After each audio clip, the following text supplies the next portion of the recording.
Hello दोस्तों, कैसे हैं आप सब। वीडियो शुरू करने से पहले आपसे एक छोटी सी रिक्वेस्ट करता हूं दोस्तों, अगर आप वीडियो देख रहे हैं तो कोशिश हो सके तो वीडियो को पूरा देखें और चैनल को सब्सक्राइब करके ज़रूर जाएं और अपना थोड़ा सा सपोर्ट अपने इस चैनल को दें ताकि हम भी थोड़ा सा प्रोग्रेस करें। और आप लाइक देंगे और चैनल को सब्सक्राइब करेंगे तो हमारा भी हौसला बढ़ेगा। तो चलो सीधे कहानी की तरफ चलते हैं। एक कहानी है रेहान की, जो अभी 12वीं क्लास में पढ़ रहा है।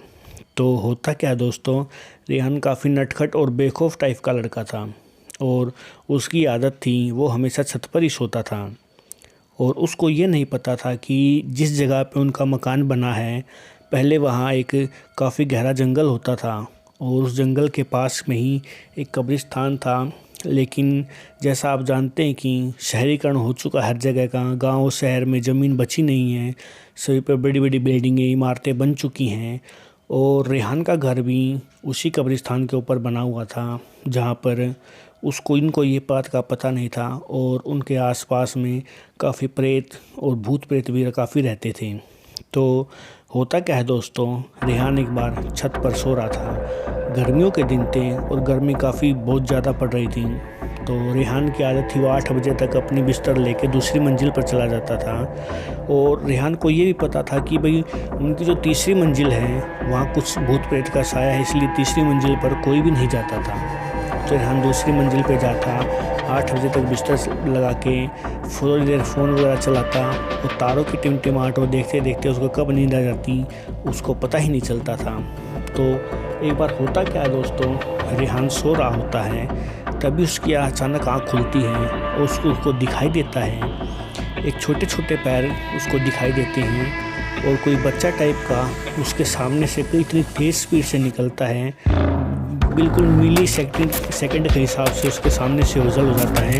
वो ये देखकर वो तुरंत खड़ा होता है और चारों तरफ देखता है और देखकर घबरा जाता है और घबरा कर सोचता है कि ये तो कोई किसी न किसी तरीके का भूत या कोई बच्चे का भूत है। और तुरंत ये देखकर घबरा जाता है और नीचे जाकर सो जाता है। और अगले दिन सुबह उठता है और उठते ही अपनी मम्मी को सारी बात बताता है कि मम्मी रात को मेरे साथ ऐसा ऐसा हुआ। तब उसकी माँ कहती है कि ठीक है बेटा, कोशिश कर कि तू यहीं पे सोआ कर, बाहर मत जा। तो पता तो है हमारा इलाका कैसा है, किसी जगह पे हम रह रहे हैं।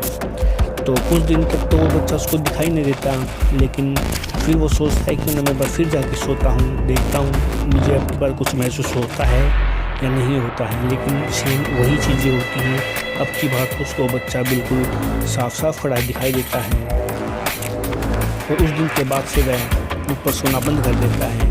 तभी क्या होता है कि रेहान का दोस्त उससे मिलने के लिए आता है और शाम हो चुकी होती है। तो उसको होता है कि रेहान को अपने दोस्त कहते हैं यहीं पर ही सोता तो जल्दी घर छोड़ाऊँगा। तब वो कहता है ठीक है, मैं आज तेरे साथ ही सोता हूँ। अब उसके दोस्त को कुछ पता होता नहीं, वो तीसरी मंजिल पर जाकर फ़ोन पर बातचीत करने लगता है। और जैसे ही बातचीत करते करते छत के किनारे पर पहुँच जाता है और उसको एक लंबी सी औरत बाल झुकाए सिर खड़े उसके सामने खड़ी हुई दिखाई देती है। और उसका दोस्त ये सब चीज़ नज़ारा देखकर एकदम से उसके पैर तले ज़मीन खिसक जाती है और इतने ज़ोर से गिर जाता है और भागते हुए जीने में जो पहड़ियाँ होती हैं उनसे उसका पैर फिसल के उसको चोट आ जाती है और वो नीचे जाकर गिर जाता है।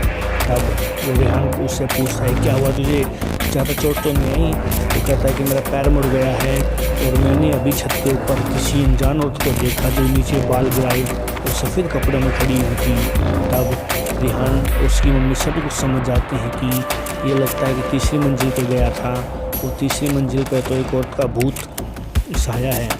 वो ये सब चीज़ें देखकर उसकी माँ भी सदमे में आ जाती है और रेहान और उसके दोस्त को कहती है कि तुम तुरंत ही यहाँ से और जल्दी ही हम भी ये मकान वगैरह बेच देंगे, अगर कोई लेता है तो ठीक है, वरना हम भी इस मकान को छोड़ देंगे क्योंकि अपने बच्चों से ज़्यादा प्यारा मकान नहीं हो सकता। और ये सब निश्चय करने के बाद वो जल्दी से उस मकान को बेचने की तैयारी में लग जाते हैं। लेकिन वो मकान नहीं बिकता और एक्टिविटी वहाँ पर बहुत ज़्यादा हो जाती हैं। लेकिन फिर रेहान के परिवार वाले ठान लेते हैं कि अब चाहे कोई इस मकान को ले या ना ले, हम इस मकान में अब और ज़्यादा नहीं रहेंगे।